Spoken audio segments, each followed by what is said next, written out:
one. Boop, boop, boop, boop, boop.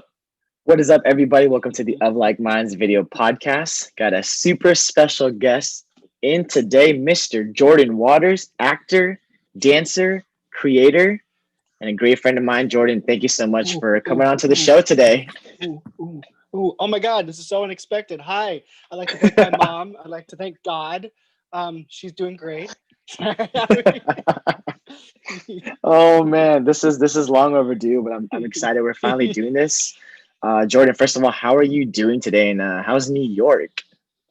I am alive and kicking, doing the best I got with what I have, because holy cow. I don't know about you, but Miss Rona is doing a great job of keeping me active and not at the same time. No, New York is good. It's getting a little cold now. So we're in December and we had our first snow the other day. Ooh. And, people be crazy out here in Brooklyn. Well, do you feel like, because I feel like you're from Minnesota, but you moving to SoCal and living in SoCal for a while, I feel like that might have conditioned you to like being spoiled to weather. So is it like a tough adjustment to like have winter again? Yes and no. I always had my winter clothes when I did live in San Diego, because remember, my parents were divorced. So I always travel back and forth, especially during holiday season, because during divorcee parents, you go, great, during the school year, hang out with mom, and then on vacation or, winter vacation or summer vacation, go hang out with dad. And you're like, okay.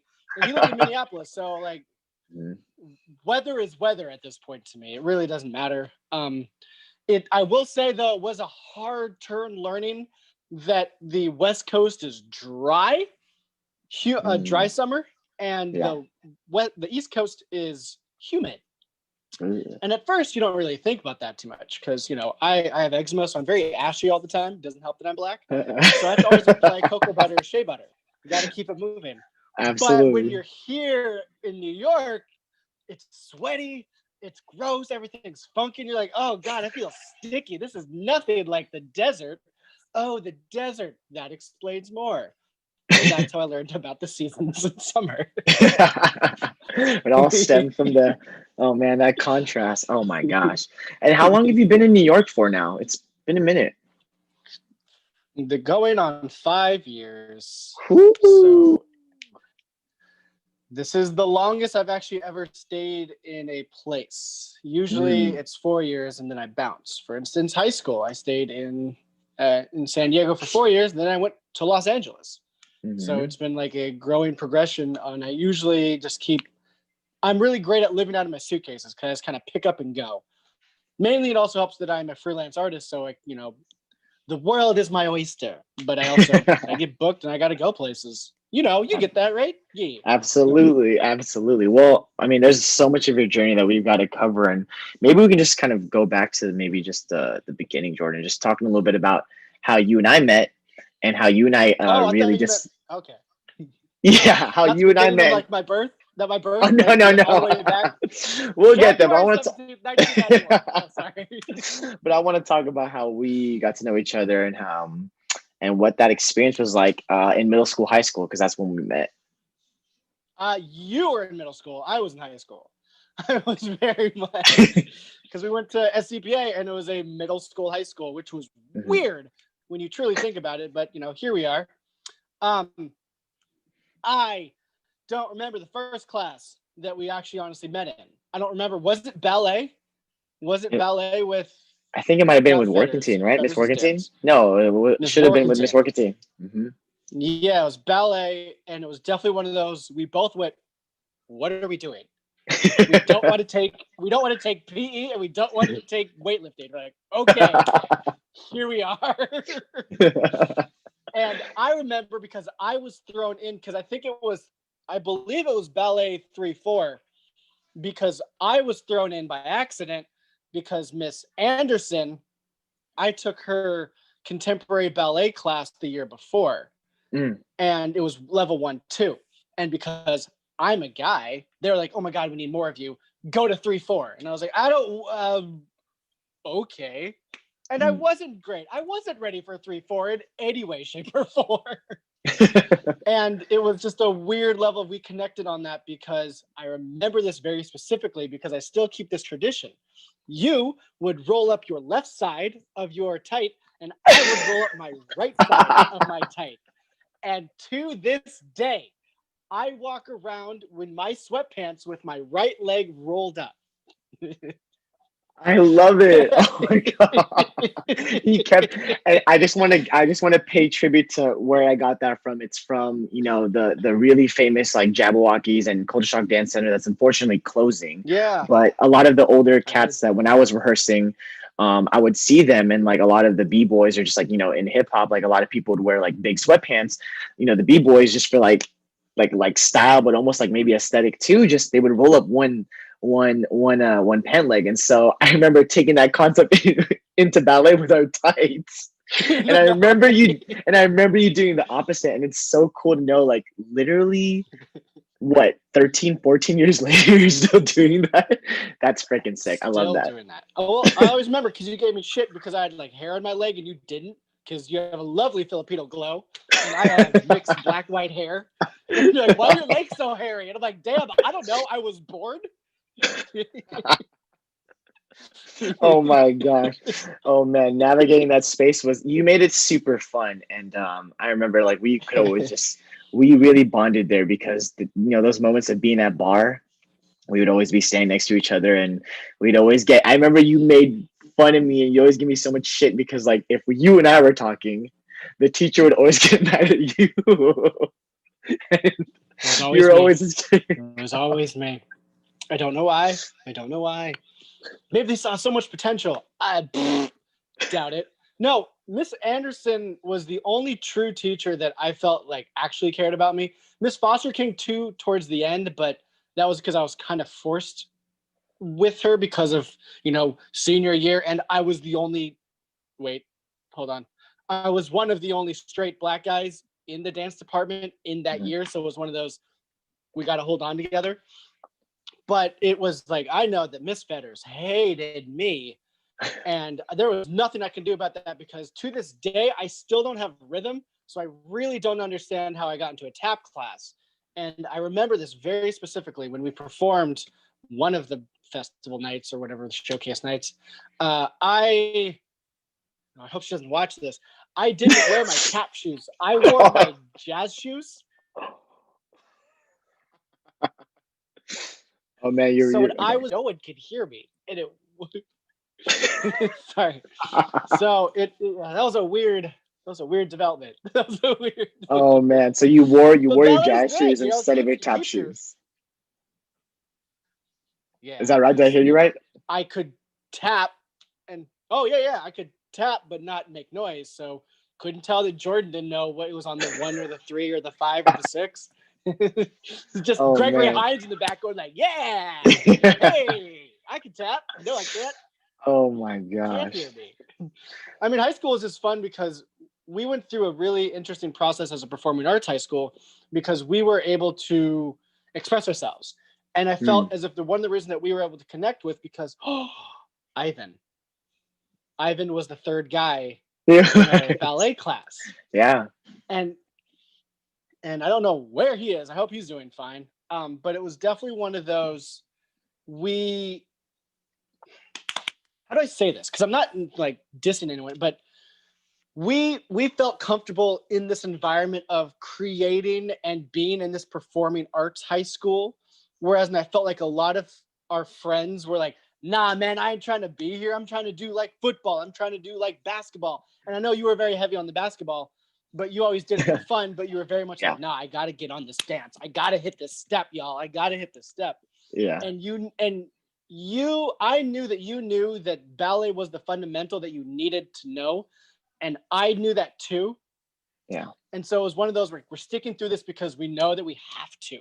Do we want to be here? Not really. Do we enjoy this? Absolutely not. But we have to get our fundamentals down or else we're not going to be able to evolve ourselves. And you can say in many different ways, shape, or forms at some point in your life, in your dance career, that ballet has made an appearance in at least a move or two. Like, for instance, turning or jumping. It's, how do I lift my energy and da-da-da? Because it's very weird because you didn't come from a straight hip hop background, because if you know this difference between a fundamental dancer that's been very well rounded and just like a hip hop dancer, they're lacking fundamentals of certain movement, but they have different, weight distributions through their body, which is totally acceptable. It just so happened that you were put in a situation where you went to a performing arts high school that you were given said privilege to do that. And a lot of people didn't understand that in our years because they wanted to, live their lives. Like they were like, nah, I just want to be a high school kid. Like I want the norm. And we didn't get that. And it's very fun to explain to people that when I went to San Diego, some people would have snow days where they got snowed in. They couldn't go to school. And we would have ash days when it would literally rain ash. And they're like, well, what's so bad about that? We're like, well, we don't have hallways. We have sidewalks. So we can't go out in the ash. So our school is canceled for the day.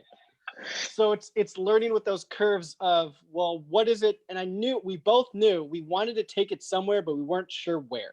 And that's why we stuck with it for so long, because I had very many friends who did stick with dance. Yeah. Kind of. And it's just one of those things of it is what high school is. It's like, we're still always finding ourselves, and you should never find yourself in high school. If you found yourself in high school, that means you haven't left high school. And guess what? We both have some of those friends. Yeah, absolutely. Absolutely. And, SCPA is a huge, place in our hearts, and just in terms of that's where our friendship stems from. And we got to really bond and create some memorable moments, even sharing the main stage together. And you even covering my ass several times. Maybe just talking a little bit about, obviously kind of taking the performing arts a little bit more seriously, as you start to get to, your sophomore and junior and senior years, talking about all the involvement. I mean, you started, correct me if I'm wrong, as an actor, and you started to do dance, and you started to all these sort of things. So if you can just whoever's tuning in, if you can just speak to the audience and let them know, how you diversified, what you involved yourself in, and how you ultimately balanced that, all those things simultaneously. I do believe that high school was the term of can't stop, won't stop, but I did not solidify that idea yet because I just did it at the time. I didn't monopolize on it yet because, we didn't have social media at our fingertips. We had flip phones. So, and you barely picked up your phone. So let alone, you just lived your life. But with that, I wanted to be an actor because that was what my dad did. And he told me I needed to do dance so I can be more well-rounded so I could get more jobs. I didn't know what that meant at the time. I just knew that I needed to listen to him because he was my idol. Having said that, I still did acting classes. So it was every year I auditioned for all the acting shows because I wanted to be a part of it. I wanted to be a part of the development of theater. And I was very fortunate at times. I thought it was really good that I got to get cast in some things. And then there were some things I definitely wasn't casted for that I wanted, which was Mr. Robinson's Pearly. But, only black kid that didn't get it. But that's fine. That's cool. I figured oh, man. Then I get casted. Then and I'll always remember this, that when I auditioned for Thoroughly Modern Millie, I was like ensemble dancer. Like I looked at the list. I'm not leading man material. Like at that time, I was like, I don't see myself as any of these characters, so I'll just be ensemble. And I remember, oh wait, was that Fetters or Doyle? Who directed that one? I don't remember. I don't remember. It might have been Fetters, actually. Anyway, I remember specifically. No, it should be Doyle. It should be Doyle because I think Fetters did King and I. Yeah, I don't know. Definitely did King and I. So I don't know. I'm just guessing. Okay. The other Siamese twins. That's besides the point. It was the fact that you found out that you were Bung Fu right off the bat, which was a good thing because there was actually a lot of people that auditioned for that track, and you were just like, they were like, we want him for sure. And I remember that they wanted Philip Pasqua, and he said no. I don't know why he bothered auditioning, but he didn't want the role. He was the original role. I didn't know that. Okay. I get I did because I got a phone call or an announcement to come to the class or whatever, blah blah blah. And I remember it was Doyle, because he went, all right, hey, we're casting you for this role. I don't know if you're interested in Ching Ho. And I was like, sure. He goes, great, here's a script. And I went, okay. And I was very confused because all of our lines were in Cantonese and all of our songs were in Mandarin. So then we were developing, all right, now we get to learn a new language together. Mm-hmm. Okay.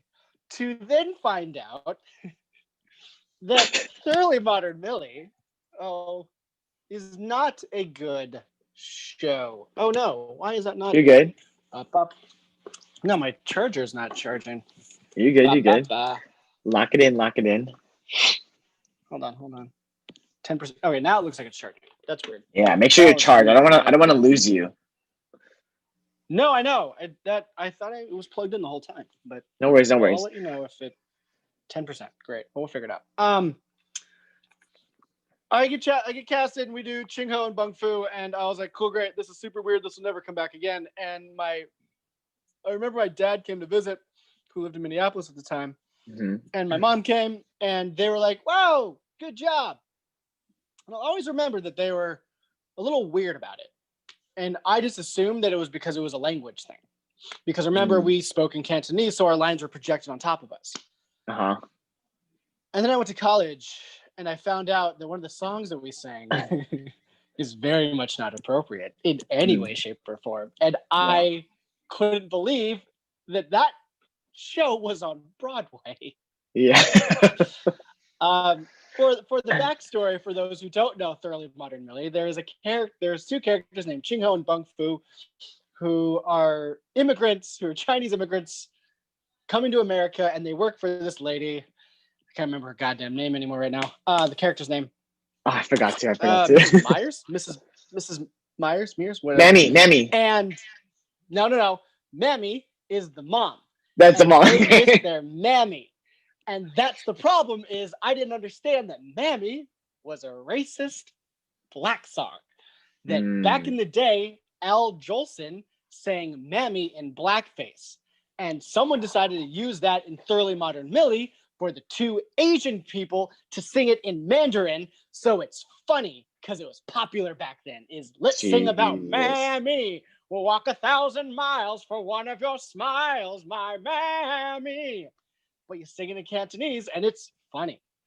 So it was really weird learning how offensive a role that I played. Also, I shouldn't have been casted as that, period. Like, that was a weird casting call. But, I also don't remember, like, what the options were for them. And I was willing to do anything at that point.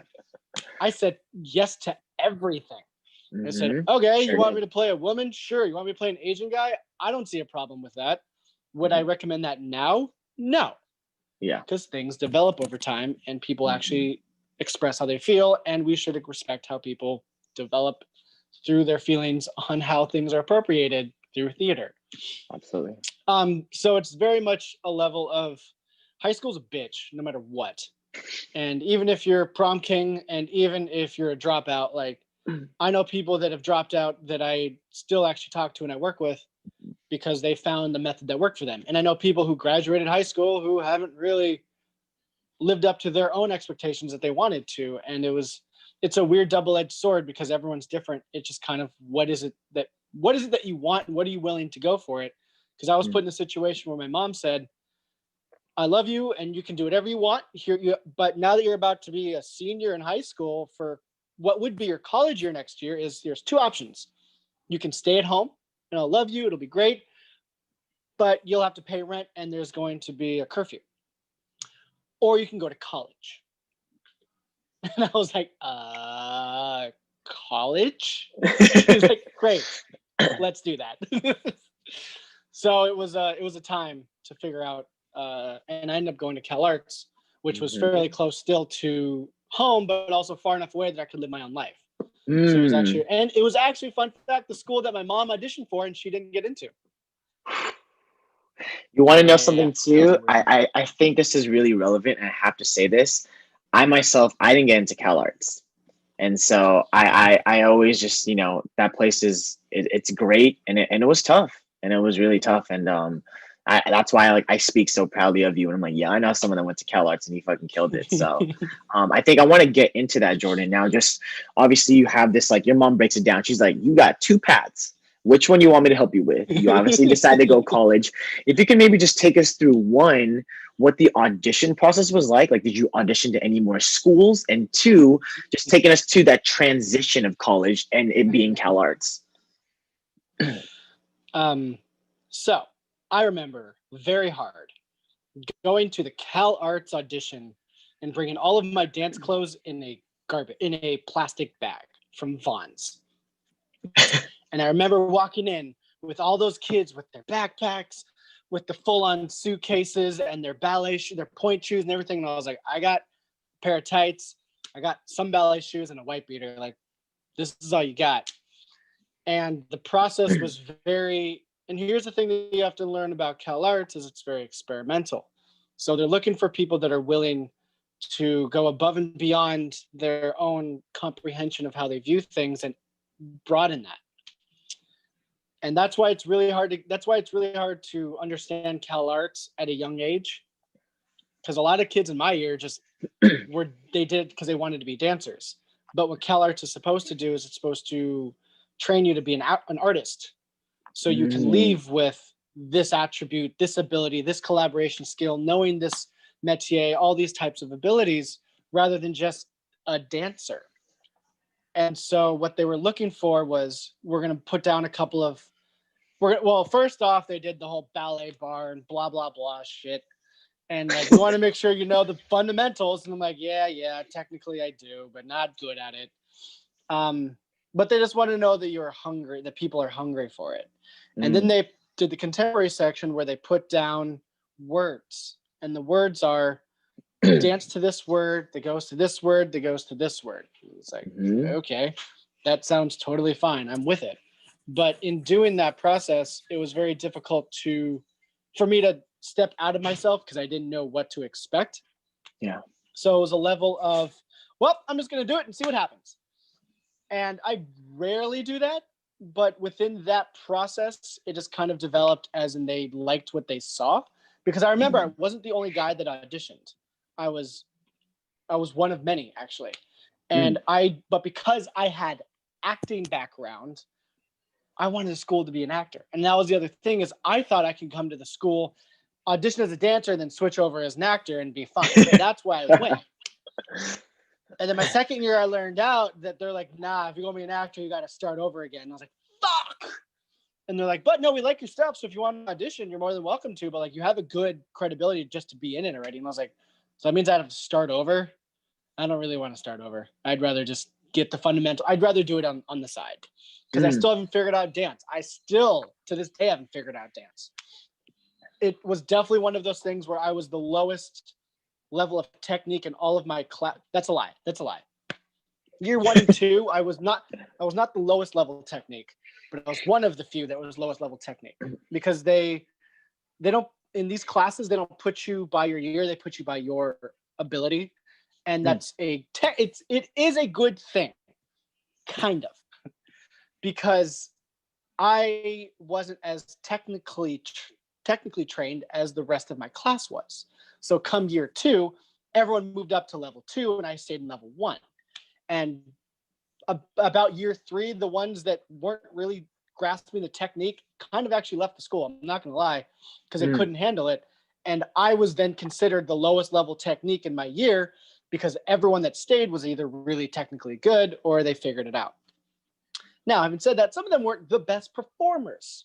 They were really good with technique-wise. But because I had such a hard acting background behind me, I lived for performance. So come year 2, my ass is in the lowest level of my year, but I am booking every performance that they have auditions for.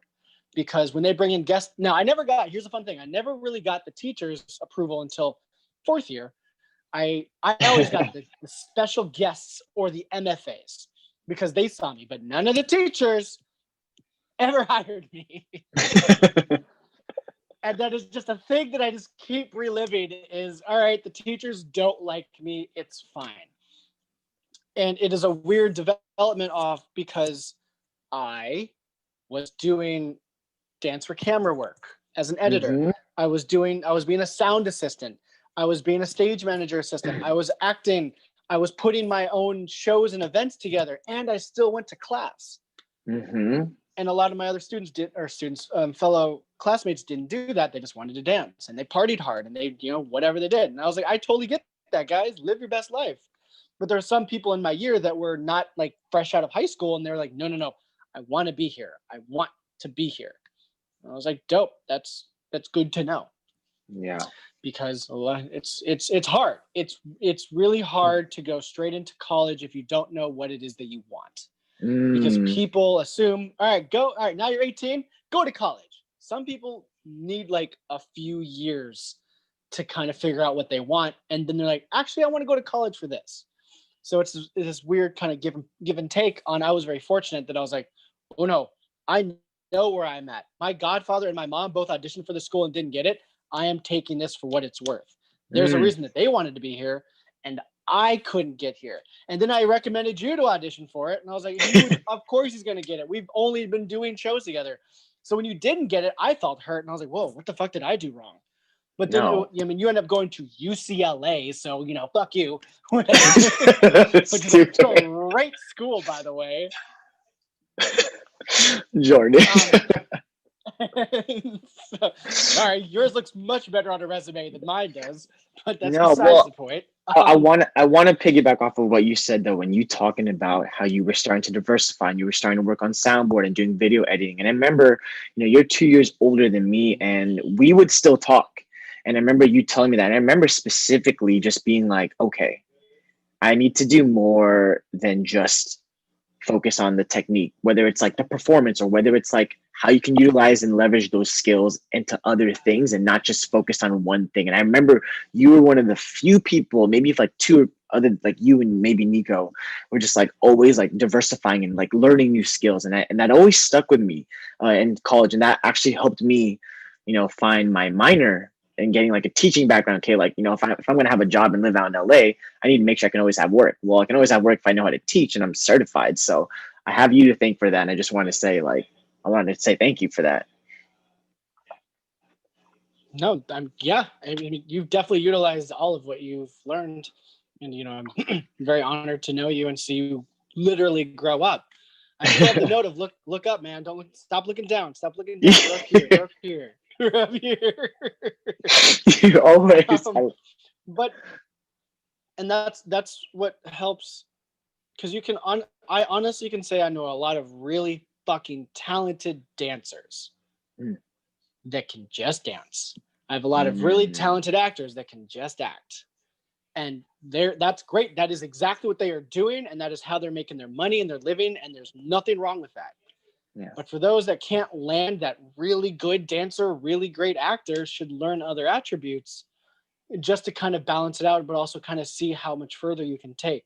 Because I myself personally pushed my own career forward because I utilized so many different talents and abilities. And also, I didn't say no to anything. I didn't think I was better than anyone. I thought I was worse than some people, but I knew that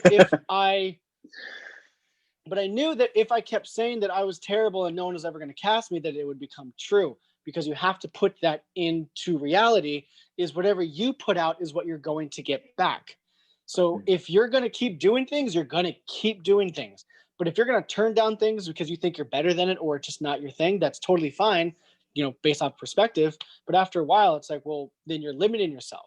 Because I know actors that refuse to sing, which is then a weird double-edged sword. We're like, well, okay, so now you're counting out that you can't do any musical theater stuff. And in their defense, you're like, well, I just can't sing. I don't really want to learn the dance. I just know that I can act. I was like, great. So you can just act. That's it. So we cut out all musicals. We cut out any kind of outside creative experimental stuff, and you can just act. So that limits yourself. And if you don't start just booking things, I always suggest opening up the horizon, but some people, they want to do their thing. And my dad always told me this. He said, stop getting mad at other people's journeys because everyone takes it differently. And I was like, but like they could be doing this, they could be, and he's like, just stop. Whatever their journey is their journey. And if they ask for your opinion, cool. But if they don't care. I was like, so it's been funny because I've been put in audition rooms with both MFAs in dance and acting, and I only have my BFA. And we've all been in the same audition because at the end of the day, it doesn't matter how much training you have because we'll all be in the same audition if we're both talented enough. But that just kind of depends on like where you want to put that energy and thrive. Now I'm monologuing. No. And I mean, there's so much to cover with your journey in CalArts, Jordan. But there's so much that I want to touch on today. But just kind of you're in college and you're obviously pursuing and doing the arts and learning as much as you can, and you truly being invested in that space. I mean, what are the conversations that you're having, once you get closer to graduation and like that kind of anxiety of like, all right, well, especially with, an artist, our trajectory isn't as linear as like, okay, well, I'm going to go to law school. I'm going to figure it out. I'm going to do X, Y, and Z to be a lawyer, doctor, engineer. For the most part, right, there's a certain path that you kind of just follow what's kind of laid out for you.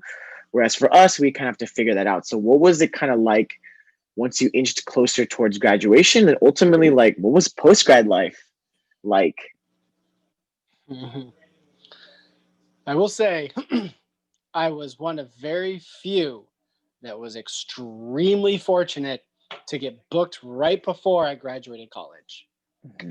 But I didn't tell anybody except my close friends because I lived with them at the time. When I performed, because CalArts was connected to Red Cat Theater in Los Angeles downtown, and I remember that I was approached by two brothers named Frit and Frat, who had also graduated from CalArts, and they were asked to choreograph for this new ride at Six Flags. And they saw me and they said, "Hey, we like what we see. We want to talk with you." And I was like, "Oh shit, well, I don't really have time to audition right now because I'm in school." And they're like, no, you're casted. We love you. I said, okay. But now, hear me out. It's amusement park work. So it's not hard technique. It's hard work. Because amusement park work is you do the show 6 times a day. And the show is 45 minutes long. Oh, so it is excruciating. Having said that, I booked that. And then within 2 months of doing that show, I was recommended by one of the MFA students who had graduated before me that recommended me for the Oregon Shakespeare Festival because they were looking for dancers. And she was like, "You're also an actor too, right?" And I was like, "Yes." She's like, "Well, maybe it can help you out if you audition." And I emailed them and I was like, "Hey, I'm not," because they were only looking for auditions in San Francisco, which was weird. And I sent them an email and I was like, "Hey, I got recommended by so-and-so. I'd love to audition. Let me know."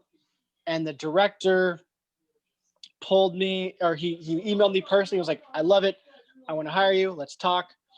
And we met. I remember that we met in person. And I was like, "Oh, this, cool, great. We love this." And I told him a little about myself and, "Hi, I'm, Jordon Waters." He's like, "That's so familiar. Like, that name sounds so familiar." I was like, "I don't know why it does. I've never heard of you before." And this is now Tony Taccone, who is the artistic director at Berkeley Rep, which is a very big deal. So I knew exactly who he was, but he didn't know who I was until I said who my family was. And then he said, "Wait, your father's Harry Waters Jr.?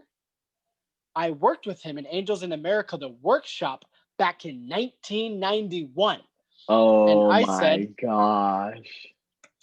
I was at that rehearsal because my dad would bring me to rehearsal in a baby Moses basket.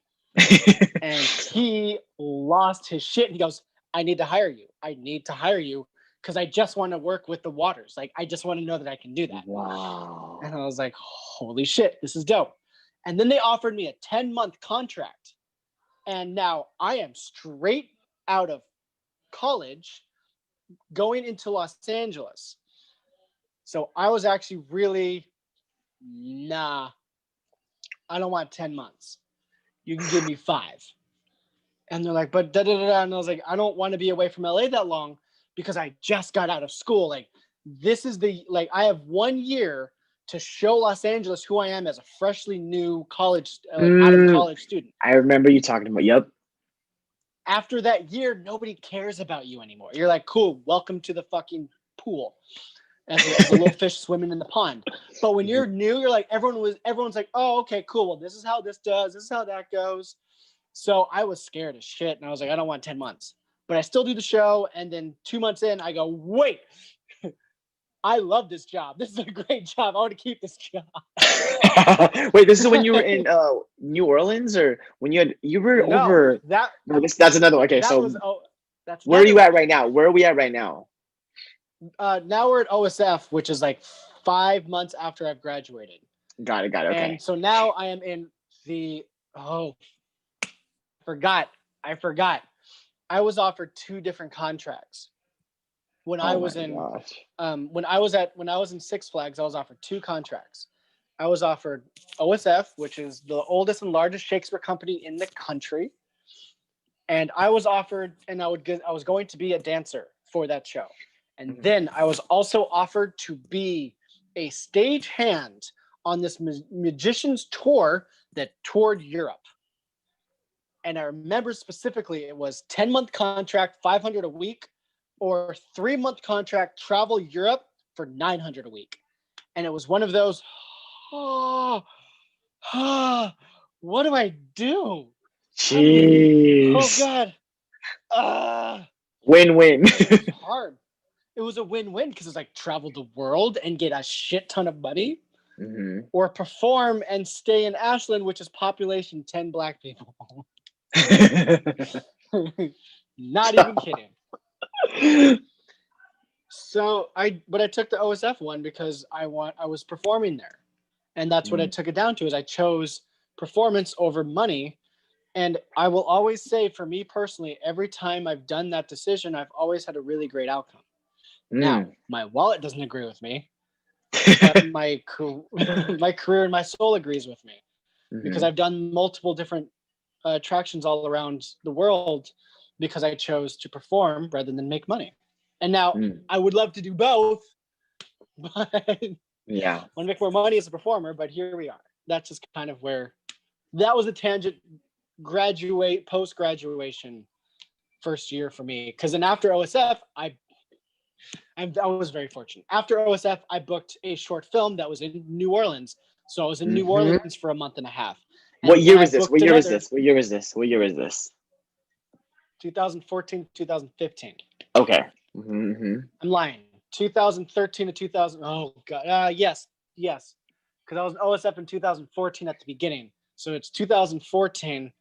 It was at the very end. I was there for a month, and then I went to I got another job at Busch Gardens, Virginia, as a dancer for yet another amusement park.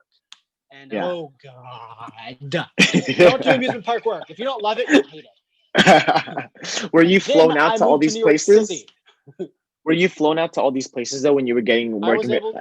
That's awesome. I love it. I was able to tell them, I said, I need you to buy my plane ticket. And there was a few that I had them change my plane ticket because OSF was supposed to fly me from Los Angeles to Oregon and then Oregon to Los Angeles. And I was like, nah, send me to New Orleans. And for some reason, it was $200 cheaper. So they were like, yep, we're going to send you to New Orleans. And I was like, hey, free plane ticket. Oh, man. And so you finished. Busch Gardens was like, well, where do we? Oh, yeah. So you finished. Gardens... Go and finish off. Boom. When Busch Gardens asked for my availability, I said I'm in New Orleans. So they flew me from New Orleans to Busch Gardens. And that's just how it works. Is I flew for a year for free because everyone wanted me. And that's also kind of like how it starts working professionally, is you really shouldn't have to pay for your own plane ticket. And I say that experience as a creator who makes their company members pay for their own plane ticket, but I don't have any money. So here we are. Well, you're just talking about, you finish, the gig in Virginia, and now you're taking us to about 2015 and talking about, probably the most infamous city and the place where everyone goes, to to achieve all their dreams. Just talking about like you deciding to move to New York, and then just what that transition was like moving to New York. Well, for first and foremost, I had never been to New York. I've only been to New York City once in my entire life before that, and that was on a high school trip. Oh, That was on a, yeah. And all right, I'm going to do some bragging points right now.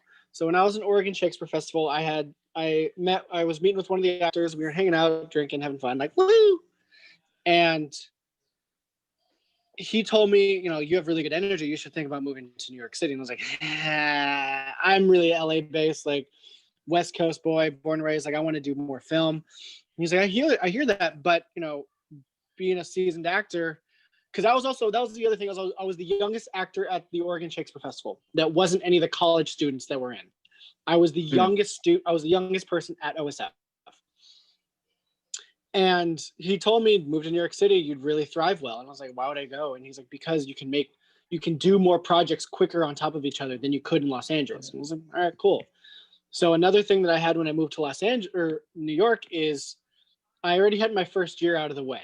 When I tell everyone, you have the first year after college to kind of try things and learn the business as quickly as you can. Because then after that, nobody cares. But then I had another level of when I got to New York, it was my first time in New York. So then I was like, I'm new to New York. So everyone's like, all right, cool. Here's how you do da. So it was fun kind of like learning that aspect. So the guy that told me to come to New York, when I finally moved to New York, I was like, hey, I'm here. I'd love to see you. And I was, yeah, I'm busy. I have a rehearsal for a show. And I was like, cool, great. Love to see your show. And he's like, yeah. And he got me tickets to a show at the Public. And I'll always remember I was very upset because he was an understudy. He didn't tell me he was an understudy. So when I got there, I was like, wait, what do you mean? Like, you're not performing? Like, I came to see you. And he said, no, trust me. You want to see this show. And I go, ugh, fine, whatever. I saw the show and I was like, holy shit. Singing, dancing, makes me cry, makes me laugh. This is hilarious. This is great. Everyone around me loves this. This is awesome. This show needs to be everywhere. I can't wait for this to like make it to Broadway. The show was Hamilton. Yes, indeed. And my friend was the understudy to Lin-Manuel Miranda. Jesus. And his name is Javier Munoz. So then when it went to Broadway, Lin was on it for a total of 2-3 months.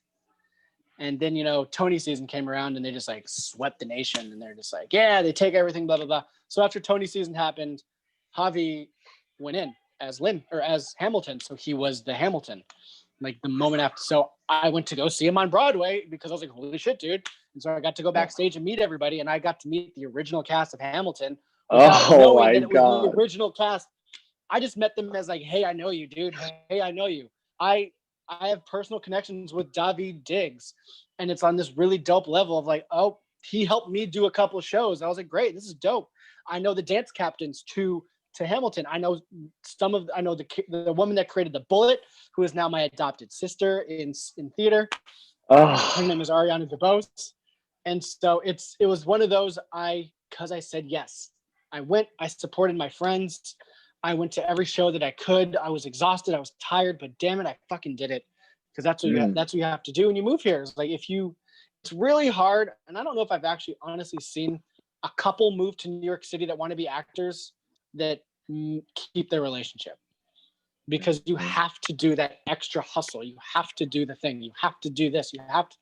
Because if you don't, you're going to get left in the dust. And New York City's constantly working. I also learned very quickly that I hated Broadway. Me personally, I loved watching the show once, but I don't want to do that show over and over again. 8 times a week was exhausting because I had just done that at OSF. But we did 5 shows a week. This is 8 shows a week. I was like, oh my God, there's only 7 days in a week. What do you mean 2 of those days you do 2 shows? Fuck. Yeah. Oh, okay. So I then started making it on my own to be like, well, you know what? I'm going to still keep performing, but I'm going to create my own shit. Like, I'm in New York City. I'm meeting all these people. There's a lot of talented friends. Like, what can I do in this environment? So I started creating, and I've been doing that since college. When that was another thing actually that I did was I would create shows. We would create YouTube videos. Because I was roommates with an actor who wanted to be a dancer, and we were best friends with an actor that wanted to be a rapper. And then there was another actor that wanted to be a full-time actor, but he also wanted to do everything. And it was so much fun, and it was crazy because I got to surround myself with artists that wanted to fucking create. It was awesome. So when I got to New York City, I just utilized everything I did in college and just expanded on that. Absolutely. And yes, it was much more difficult. Yeah. And I didn't have free rehearsal space like I did in college. So it made it 10 times more difficult to try to figure it out. And then it felt that when I started working with people, that certain people didn't like the way I spoke to them because I was on a time limit, I was on a budget.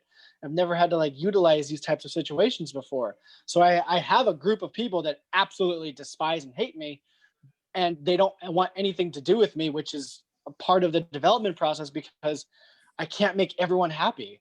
And do I wish they would speak to me and I could speak to them? Yes, but right now they want nothing to do with me, so I have to respect that. But then there's also a handful of people that absolutely adore me and want to work with me and see me go far. So it's like, do I spend my time living in the negative of these people don't like me, or do I keep the people that like me and keep growing and developing with them? And I'll tell you what, I've traveled the world. I've literally traveled the world with friends, creating theater and art because people believe in me and I believe in others. And it takes a lot, but I will tell you, communication is key. And if you're not willing to communicate your feelings towards somebody, then it's not a good collaboration, because you shouldn't just do it just because. You should want to do a project because you want to do the project. Monologuing. Can you talk a little bit about maybe, you know, the inspiration for creating that space, and ultimately, and you obviously having done the vaudeville shows, and we have done a couple together. If you can just kind of take us through that, because that's ultimately like your company, that's your baby, and that's a project that's been a part of you for a long time. If you can just take us through, and whoever's tuning in, and maybe speaking to the audience a little bit about like creating something out of passion, but then ultimately making that, like, being able to monetize and being able to utilize that and to create another platform for you and your friends. And here's where Can't Stop, Won't Stop originated, like actually as a hashtag. Because now social media was like officially a thing now. It was one of those like, fuck, we got to utilize this. What can we do? Hashtags? I don't know. What I did in high school. Fuck it. Austin Antoine was a really good friend of mine, and who I met in college, and Quentin Cummings, who I was friends with in high school. We don't speak as much anymore, but development process has its things, and people change. That's what life is. And Joseph Apollonio Santos was very eager and crazy, that wanted to just do work because he didn't surround himself with a lot of people of color, so this was really good for him. And then my roommate Jojo Estrada,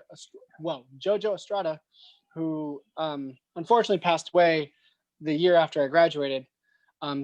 He was also a big reason why I moved to New York City, because he was a tagger, and I loved his ambition, because he was one of the few friends that got out of East LA that went to an art school, and he really wanted to thrive and do work.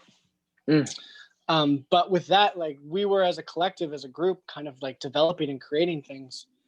And so Austin booked something, and he was like, hey guys, like I got this space. I don't really know what to do with it. And it was around election time. I'll always remember this, because in 2016, because I said, well, I'm still registered to vote in California, so it gives me an excuse to come back and do something.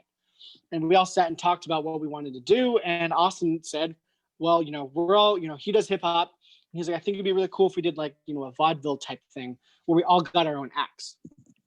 And then I was like, great, I love that, but we can't just do like a vaudeville thing. Like, we have to find some meaning towards it. So we did some research, and we found out that there was this minstrel show called Rabbit's Foot. And Rabbit's Foot was a all African American minstrel show that the creator, Pat Chappell, developed it. He hired singers, dancers, musicians, and they were all African American in the 1900s. And at this time, blackface was very popular. So they utilized what was popular, and they made it, their own thing. And that way people were like, oh my God, I want to come see the blackface because I love blackface, and they're actually black. This is amazing. And we were like, holy cow, that is amazing. Like, why is this not talked about more? So then we kept going off of it. And after we did that show or so, I came to New York with it, and I started submitting that type of show in New York City in hopes of Austin and Quentin and all of them would want to come to New York City. Yeah. And then I found a video submission that I remember it was this China show that was looking for a new show, new development, blah, blah, blah, but they want to see a full script. So I was like, Austin, could we make this into a full show? He's like, probably. And I was like, okay, well, you focus on the music. I'll figure out the writing, but I'm not good at writing. So I brought on a writer. And so we kind of developed this show that we ended up calling Rebirth of Rabbit's Foot, that you still haven't seen yet. But it has been utilized in aspects of talks about racial identity, comedy, and history. And it talks about the main character who's going through racial identity being black and white, he's trying to be over black to overcompensate for his whiteness. And then we created this rapper that's really good at rapping, but not really great at talking to women. And that we kind of based off of Austin a little bit. And then we were like, well, if we're like really doing this, we might as well like add a third character, but who do we add? And I was like, it'd be really funny if we base this off of the Marx Brothers, because you have Groucho, Chico, and Harpo doesn't speak. So how important do you think it would be if we had a black guy playing a mute and he can't say anything? What does that mean to you when you're given a platform that you can't say anything? And so how do you utilize and how do you speak with yourself? So we developed this, and we developed all these characters based off of that, and we created a whole story. Then we created this very powerful character called James Crow, who's based off of Jim Crow.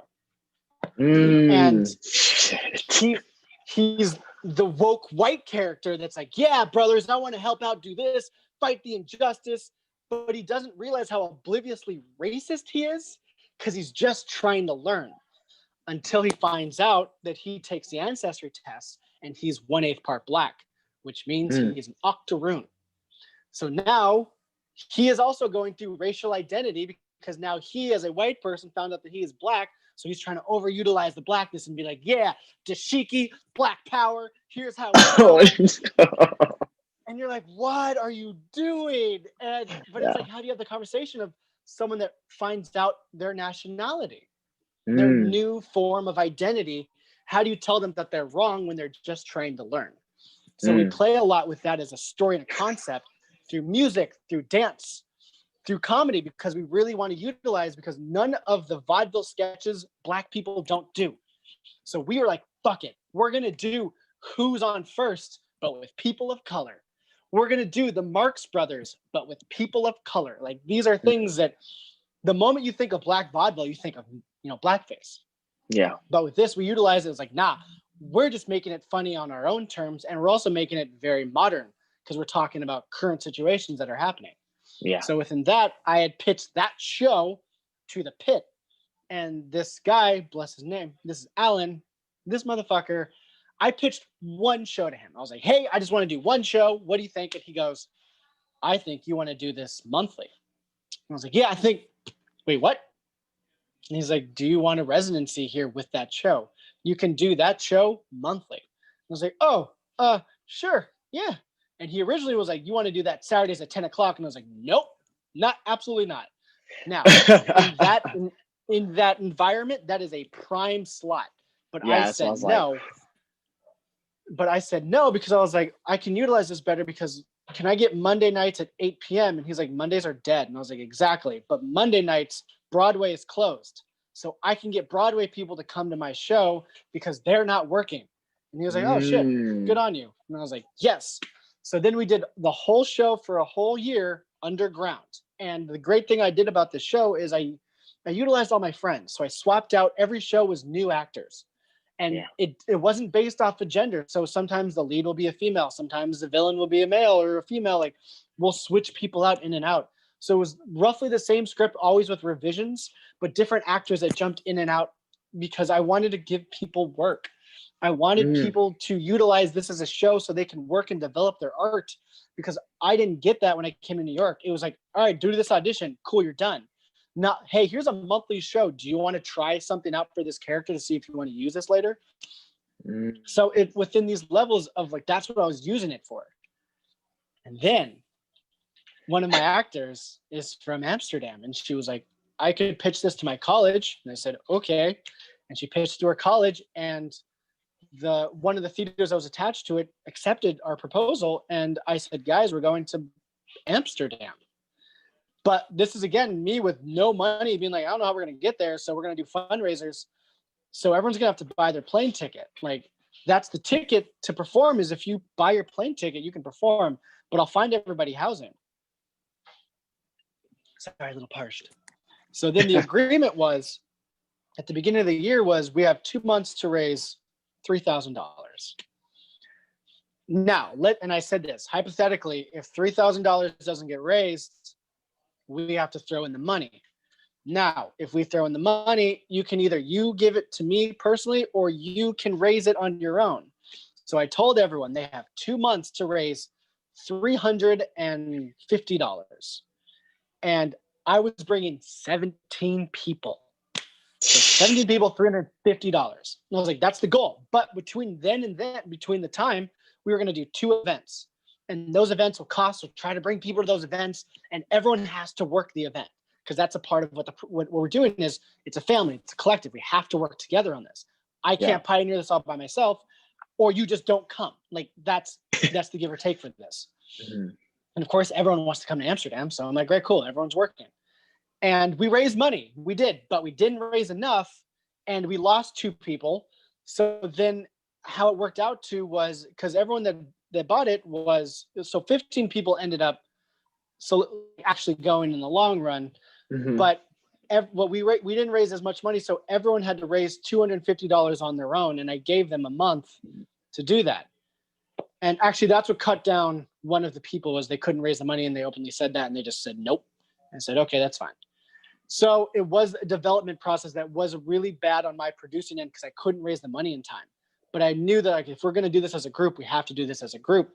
I also was able to, all that money included paying for a week's stay in the hotel, free breakfast for everyone, and it covered the cost of the venue. Not really like the worst type of situation, because we got the venue for the whole day. So that was a real great steal. Everyone had a bed and everyone got free breakfast. So that was what the money was for, for the housing and for this and that. So it was a weird kind of level for that. Going through all that, fast forwarding, we come back to we perform. They love it in Amsterdam. They love it in Amsterdam because guess what? They can relate race, because I didn't understand that. They were like, oh my God, that's like the Netherlands people and the Moroccan people. And we were like, explain. And they said, well, because the Moroccans would come to Amsterdam, so we would be learning their culture and their style. So then we would utilize them, and then race became a thing and we didn't even know it was a thing. So black and white is Amsterdam and Morocco. And so people in Amsterdam understood our story about identity of race. And that was so weird to me that I was like, I didn't even think about that. Yeah. And then we come back to New York City, and the pit offers me, because we were performing in the underground, they offered me the main stage. And they said, we want to make you the main stage act. We want to keep you on the Monday night slots, and we want to put you on Today Ticks as one of our leading acts. And being put in that space made us Off-Broadway. So then we became an Off-Broadway venue. Once a month we had a show, and still railing in on this, my brother came to the Amsterdam show just to support, because he wanted to come to Amsterdam, and he loved the show. He never likes any of my work.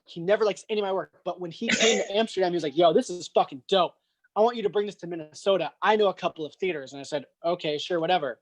Sure enough, I get reached out from a producer saying, hey, I talked to Ty Waters. He said this and that. We'd love to hear more. I pitched them the show, and they said, great. Do you want this? Ooh, and I remember this very specifically. They said, do you want December 2019 or June 2020? Now, it was a level of, well, December is going to be real cold in Minneapolis, but June is going to be really humid. And there's also a huge year gap between that. Anything could happen in that year. So I'll take the 2019 one. So I took the 2019 one to then realize that I'm putting together a regional theater show. that seats over 100 people. And I was like, holy shit. And this is a theater that my dad has performed at, that my mom has worked at. And so I knew the artistic director. And so I did the same thing I did for Amsterdam, but it was half the price because it was in the United States.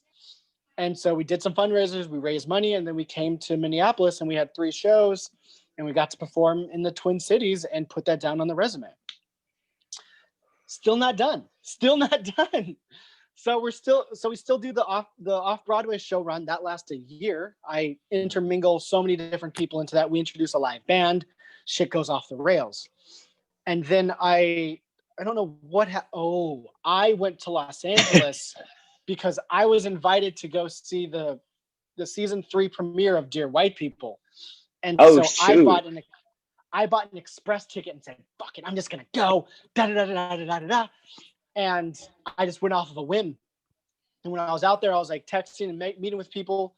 And then one of the directors in New York caught wind of me being in LA and they're like, oh my God, I love LA. You should talk to this theater. And I was like, about what? Because she had saw Rabbit's Foot. And she was like, you would do great at this theater, which is Second City, Hollywood. And I was like, wait, like the Second City, like the one that's very notorious for anyone that's been in SNL has either touched the Groundling, Second City, or UCB. And we were going to perform in Second City, Hollywood, and I was so fucking excited. Yeah. And then COVID. And I was like, no! Whoa. And here's me going like, well, you know what? I guess, fuck me. That was going to be like our pinnacle to like start pitching out, because at that exact same time as I was setting up that show, the former artistic director of the pit that gave me the shows, he quit the pit and reached out to me and was like, I'm going to be a freelance producer and I want to help you guys get on networks. So let's develop shit. Like, I want to see sketches. I want to see pitches. I want to see pilots. Like, here's information. Here's what I'm doing off of people. And I was like, holy shit, this is dope. And then COVID. I'm like, fuck. And then I'm almost done. I know we're wrapping it up. There's a lot. There's so much into this. So then the same guy reaches out to me and goes, hey, they're having submissions for this new app called Rizzle. And it's supposed to counter TikTok. And I was like, I don't really like TikTok. I'm not a TikTok person. I got to be honest. I don't care for doing the format that everyone does to get my views. I don't really care.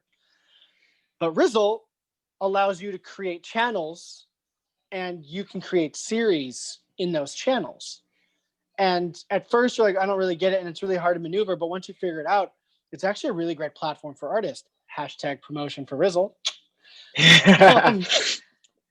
And so I submit Rebirth of Rabbit's Foot as well as Family Jewels, which is right behind me, the lovely show, onto Rizzle. And I just submit because I'm like, well, let's see what happens. 2 days later, I get an email saying, we love it. We want to hire you. And I was like, hire? Wait, what? And they're like, we want to partner with you on your show ideas and put that on our platform so we can utilize it. Now, again, what does that mean for me with like 1,000 followers and maybe like 200 likes at maybe best on Instagram, which isn't considered a lot nowadays? I'm like, all right, whatever. So I'm like, cool, sure. But they're willing to pay me. So I said, oh, we like getting paid. That's good. Because I created Family Jewels with a couple of friends of mine and my girlfriend. She's right there. We created this platform because we were stuck at home, so we utilized these puppets. And we've been doing live shows on and out throughout the quarantine process. So when Rizzle came about, I was like, well, I have this vaudeville hip hop show and I have this puppet show. And this puppet show features all people of color. Having said that, when was the last time you saw a lot of people of color in any puppetry shit?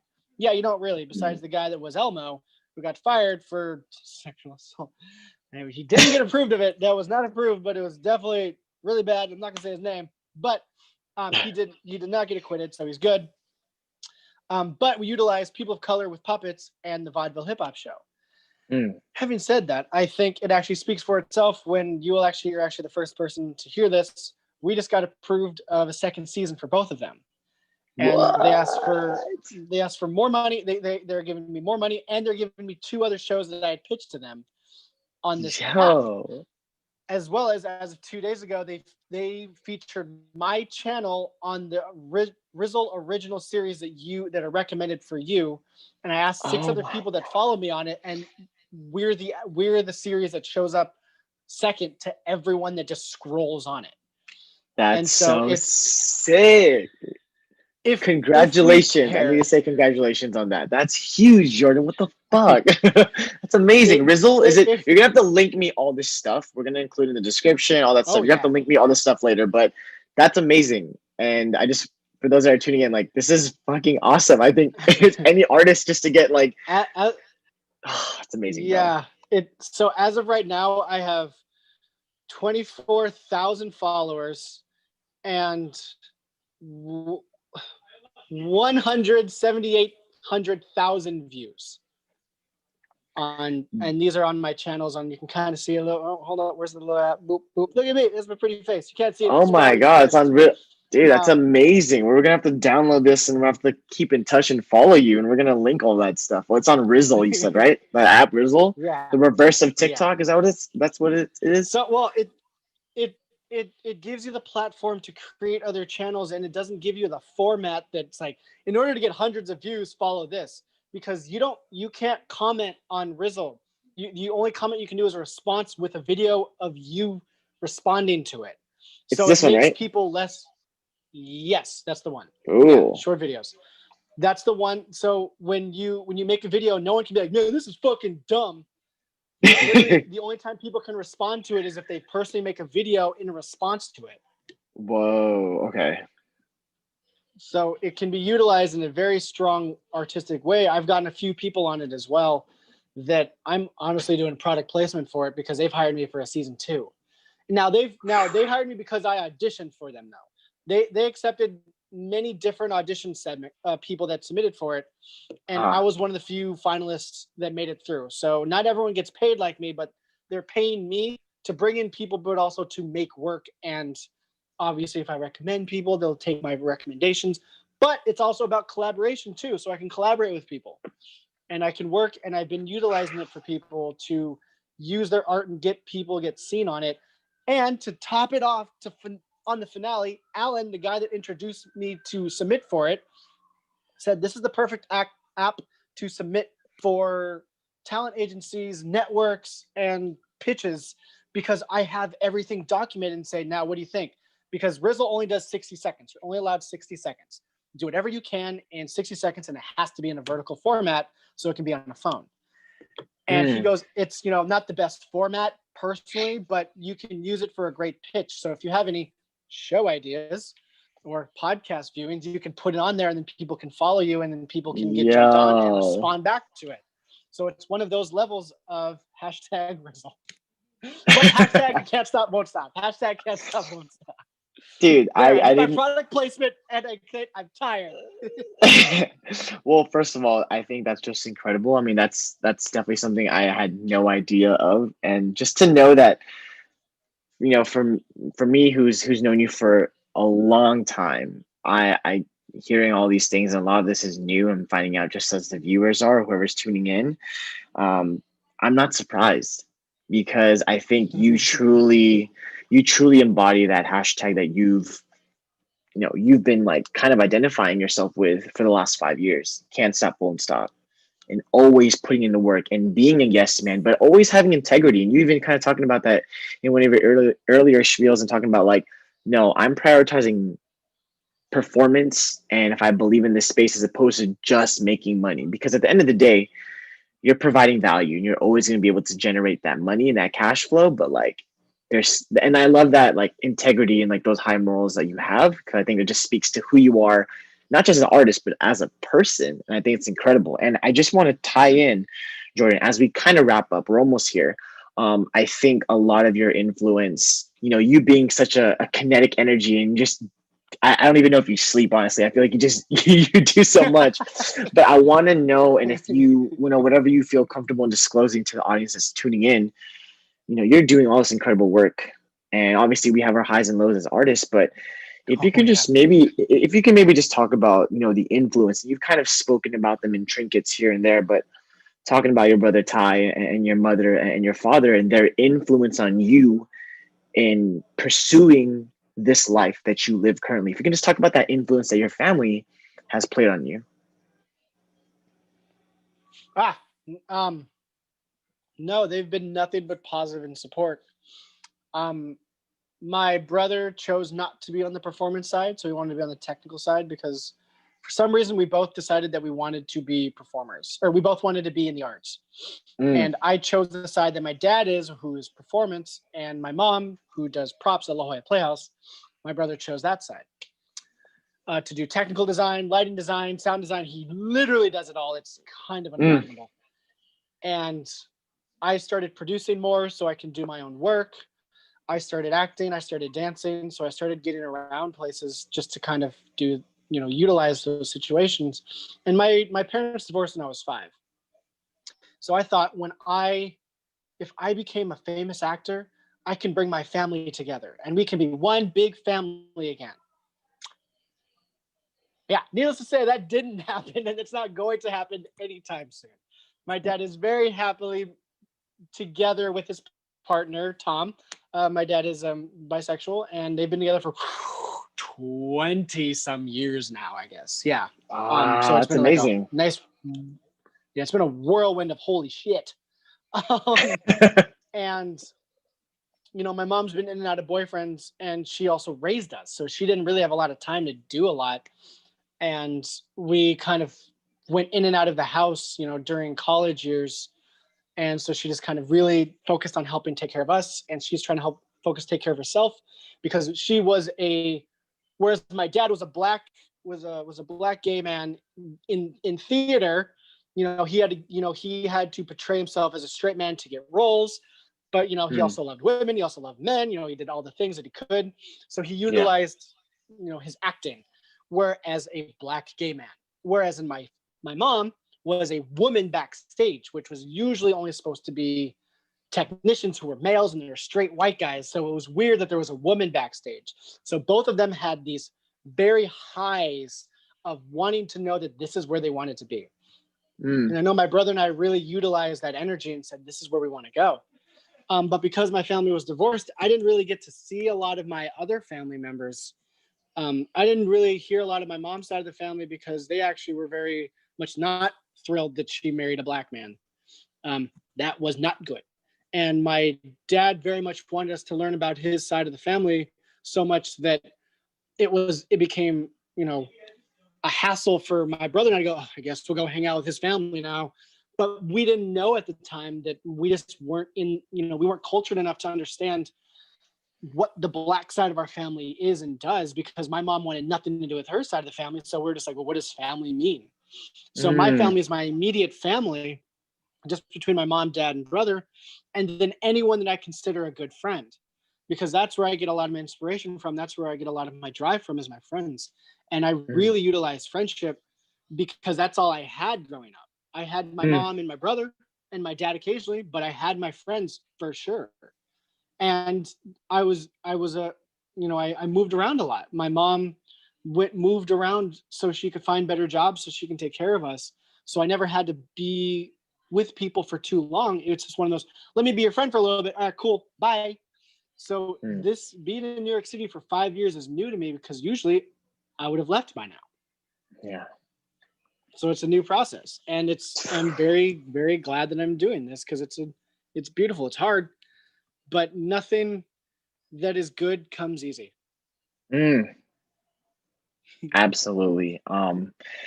Jordan, it's I don't even know what the year was exactly that we met, but I mean, I can safely say like 15 years of friendship. And it's just, I think, knowing these things, but then when you quantify it and you tell me all these things and just seeing even how your booking work, and it's just like, there's always been something about your energy and your presence, like you could feel it. And it's just so cool to see that, how that's really materialized in your professional work. And even when we were in high school together, and when we stayed in touch when you were at CalArts and I was at UCLA, and you were always, in ways from afar, inspiring me to push myself. And it's just so cool that, I don't know, that we're here today and we're in a different space, but I still feel like that energy through this, like through this webcam. And it's incredible. And, you know, Jordan, you speak so much on just how you've navigated your life and just being a yes man and just doing anything and everything and not really giving a damn about what other people think. And like, you just always pushing forward. And this is kind of the question that I kind of asked throughout all the podcasts, but, you know, I wanted to ask you too, as we kind of wrap up here, but everything that you've been through and all the people you've come across and all the experiences and the spaces you've worked, you know, not that it's going to change anything, but knowing everything you know now, what would you say to your 13-year-old self? 13 is what year? 8th grade. So we're just going to high school. 8th grade self. Can't stop, won't stop. You're going to be fine. Keep being the best you that you can be, because no one will ever be like you. I would love to change some things that happened to me. There are some things that are stuck within my memory that I'll never get out. There are some regrets that I completely wish that I would have never done. But because those have happened, that's what made me who I am today. And if I didn't take that path, then I wouldn't be here right now. And I'm sure that's like the go-to for everyone saying, but it's always sat with me because I've always wanted to tell myself, don't do that. Why did you go and do that? And then like 3 or 5 years later, like, wow, that sucked that I did that, but I can use that in a conversation later that I can relate more to people, because if there's one thing that people can relate to, it's pain. And a great way to express pain is through theater and art. And that's why people watch the shows that they want to watch, because they can relate to it. Not because, oh, look how funny it is, but you're like, wow, look how uncomfortable. Oh God, that sucks. I know that feeling. Because those, whatever shows you watch because you can relate to it. You can relate to them. There's a reason that I don't watch certain shows. My mom and dad and a couple of my friends love Schitt's Creek. And I get it. I see it. And I'm like, holy cow, this writing is great. I'm not in it. And they're like, well, why not? And I was like, to be honest, I'm not just a white person, and I don't have a lot of money that just lost it. I have no money. So I relate to it. And I'm not flamingly gay, so I don't understand this. I don't. I'm sorry. I try. But then I'll watch shows like Big Mouth, where there's the mixed girl that's going through evolution and the voice actors are changing because of, racial identity. I'll watch shows like Atlanta because Donald Glover's awkward as hell in the hood and he's just trying to stay alive. And then I'll watch animes because they always talk about love and belief, and belief is like the main thing, because you don't hear that a lot. And it's weird. I think that's why there was such a big, love for when I was in SCPA for Papia and all the hip hop shit, because honestly, all the best dancers were Asian. And we were also in San Diego, which is like a huge hub for Hispanics and Filipinos for some reason. And so, but anime was like my go-to, like, I'm gonna watch anime, I'm gonna do this, because they're always trying to inspire you to be the best you can be, or rethink of a situation and get out of things. So it's hard to tell myself, don't do that, because where I'm at now, if I didn't do that, I could have been anywhere else. Jeez. Oh my God, that was amazing. I want to say too, Jordan, this is, and this is just kind of a surface level of your narrative and kind of the journey that you've navigated so far. But I'm hoping that we can do a follow-up to get more in depth of things, just like another catch up. So when that time comes, hopefully, as long as you're open to that, we can touch base on that. But if there's anything you want to shout out, if there's anything, we'll obviously link all the stuff where people can find you in the description. But if maybe there's just certain places like your handle, or even like on Rizzle, like just like a newer platform to my knowledge, if there's just certain places that you want to shout out, people can find your work. I think that'd be really needed right now. Honestly, I just redid my website, and it's jordonwaters.com, JORDONWATERS. And I've linked everything to my website. So that is the best way to actually contact me and find information. But also Instagram, Rizzle, like come and find me. Like I'm willing to collaborate and talk, and like let's make dope shit, y'all. Like, come on. We only have time now. Like we're staying inside. Like, let's figure this out. And I will say, you guys, I think if there's anything I've learned, Jordan, when he says something, he'll actually be very responsive. So I think it's something we shouldn't take lightly. So if you're listening to this and you're an artist, you just want to create and you want to learn from someone who's killing it, who's a living example of it, I highly encourage you to click those links and check that stuff out on jordonwaters.com. But other than that, Jordan, you are one of my guys. You're one of my best friends. I love you, even from afar. It always feels like just yesterday we talked, and that's why I'm just so happy we're able to just pick up and just like, yo, I wanted to share your story because there's so much to share there, and this is just the beginning. We're gonna do a follow up soon. So until then, hopefully you can share this and send some love. But until then, man, I just want to say thank you for your time and your energy. You always are full out 100% every time I need you. And I'm looking forward to the next time, man. But I just want to send you all the love in the world. I love you so much, and I'll talk to you soon, all right? Thank you, brother. Take care.